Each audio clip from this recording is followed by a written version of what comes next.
അസ്സലാമു അലൈക്കും വറഹ്മത്തുള്ളാഹി തആല വബറകാതുഹു. നമ്മളിപ്പോൾ ഉള്ളത് ഹുമയൂൺ ടോംബിലാണ്. ഹുമയൂൺ ടോംബിനെ കുറിച്ചിട്ട് ബഹുമാനപ്പെട്ട റാഷിദ് ഉസ്താദ് അവറുകൾ നമുക്ക് കുറച്ച് പറഞ്ഞു തരും. ഹുമയൂൺ ടോംബ് എന്ന് പറയുന്നത് ഹുമയൂൺ ചക്രവർത്തിയുടെ കാലത്ത് പണി കഴിപ്പിക്കപ്പെട്ടിട്ടുള്ള ഈ ഒരു ആദ്യകാല ഇന്ത്യൻ ഇസ്ലാമിക് ആർക്കിടെക്ചറൽ സ്റ്റൈലിൽ പണി കഴിപ്പിച്ചിട്ടുള്ള ഈ ഒരു കെട്ടിടത്തെക്കുറിച്ചാണ്. ഇത് ശരിക്കൊരു പള്ളിയുടെ രൂപകൽപ്പനയാണ് ഇതിൽ നമുക്ക് കാണാൻ കഴിയുന്നത്. ഒരു ഉസ്ബെക് മുഗൾ വാസ്തുവിദ്യാ ശൈലി നമുക്ക് കാണാൻ കഴിയും. എല്ലാ മുസ്ലിം രാജാക്കന്മാർ നിർമ്മിച്ചതല്ലേ? അതെ. ഇതിൻ്റെ ഏറ്റവും മുകളിൽ താഴികക്കുടത്തിന് ആ കുബ്ബക്ക് മുകളിലുള്ള ആ ഒരു നിർമ്മിതി, ഒരു പരന്നത്, വീണ്ടും ഒരു ഉരുണ്ടത്, വീണ്ടും പരന്നത്, അത് ആദ്യകാല ഇസ്ലാമിക് സയൻസിൻ്റെ ഭാഗമാണ്. അതായത് ആദ്യകാല ഇസ്ലാമിക് സയൻസിൽ വിശ്വസിക്കപ്പെട്ടിരുന്നത് ആകാശം, അതിനു മേതെ ഗ്രഹങ്ങൾ എന്നിങ്ങനെയുള്ള ഒരു തട്ടായിട്ടുള്ളൊരിത്, ഒരു സയൻറ്റിഫിക് ഒരു തോട്ട് കൂടെ അതിന് പിന്നിലുണ്ട്. മാത്രമല്ല, നമ്മളതിൻ്റെ ആ ചെറിയ താഴികക്കുടങ്ങളിലേക്ക് വരുമ്പോൾ കൃത്യമായൊരു നീല മാർബിൾ രൂപകൽപ്പനയാണ് നമുക്ക് കാണാൻ കഴിയുന്നത്. അതുപോലെ ഇതൾ വിരിഞ്ഞിരിക്കുന്നത് പോലെയുള്ള ഒരു വാസ്തുവിദ്യ കൂടി നമുക്ക് കാണാൻ കഴിയുന്നുണ്ട്. ഇത് ശരിക്കും അജ്മീറിലൊക്കെ നമുക്കത് വളരെ വ്യക്തമായിട്ട് കാണാൻ സാധിക്കും. അജ്മീർ ഇതിനേക്കാൾ പഴക്കമുള്ളതാ?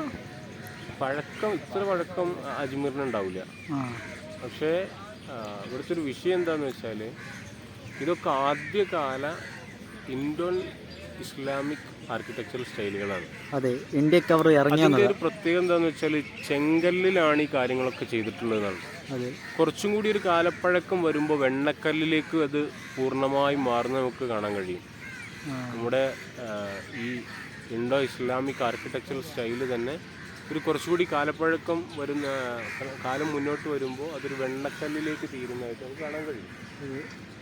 അപ്പോൾ തീർച്ചയായും അത്തരമൊരു വളരെ ഹഠാതാകർഷണീയമായ ഒരു വാസ്തുവിദ്യ രൂപം തന്നെയാണ് ഇവിടെ കാണുന്നത്. ഇതിൻ്റെ ഏറ്റവും പ്രധാനപ്പെട്ട ഒരു ശൈലി, ഇതിൻ്റെ കടന്നു വരുന്ന ഭാഗങ്ങളിൽ മുഴുവനും ചെറിയ തേനീച്ചയുടെ അറകൾ പോലെയുള്ള ഒരുപാട് കൊത്തുകൾ പോലെയുള്ള ഒരു പ്രത്യേക ഒരു വാസ്തുവിദ്യ രീതിയാണത്. അത് നമുക്ക് ഉസ്ബെക്കിസ്ഥാനിൽ വളരെ വ്യക്തമായി കാണാൻ കഴിയും. ഉസ്ബെക്കിസ്ഥാനിൽ നിന്നാണ് മുഗൾ ചക്രവർത്തിമാരടക്കമുള്ള ആദ്യകാല ചക്രവർത്തിമാർ ഇന്ത്യയിലേക്ക് കടന്നു വരുന്നത്. അങ്ങനെയാണ് ഇന്ത്യയിൽ ഈ ഒരു ആർക്കിടെക്ചറൽ സ്റ്റൈൽ കടന്നു വരുന്നത്. ശരിക്ക് ഖിൽജി വംശം, തുഗ്ലക് വംശം, ലോധി വംശം, മുഗൾ വംശം എന്നിങ്ങനെയുള്ള ഇസ്ലാമിക് രാജകുടുംബങ്ങളൊക്കെ ഇത്തരത്തിൽ കൊണ്ടുവന്നതാണ് ഇന്ത്യയിലെ ആർക്കിടെക്ചറൽ സ്റ്റൈല്. പക്ഷേ അത് കൂടുതൽ നമ്മൾ കണ്ട് തന്നെ മനസ്സിലാക്കേണ്ടതാണ്. അതൊക്കെ പറഞ്ഞാൽ പോരാ, കണ്ണുകൊണ്ട് കാണുമ്പോൾ തന്നെ ഇതിൻ്റെ രസങ്ങൾ മനസ്സിലാക്കാൻ പറ്റുള്ളൂ. നമുക്ക് മനോഹരമായ കാഴ്ചപ്പാടാണ് ഡൽഹിയിൽ. ഉസ്താദിൻ്റെ അർത്ഥപൂർണമായ വിഷയങ്ങൾ നമുക്ക് കേട്ടിട്ടുണ്ട്. ഇനി നിങ്ങൾക്ക് വന്നു കാണാം. നിസാമുദ്ദീൻ ദർഗയിൽ നിന്ന് ഒരു കിലോമീറ്റർ ഇപ്പുറയാണ് ഇത് സ്ഥിതി ചെയ്യുന്നുണ്ട്.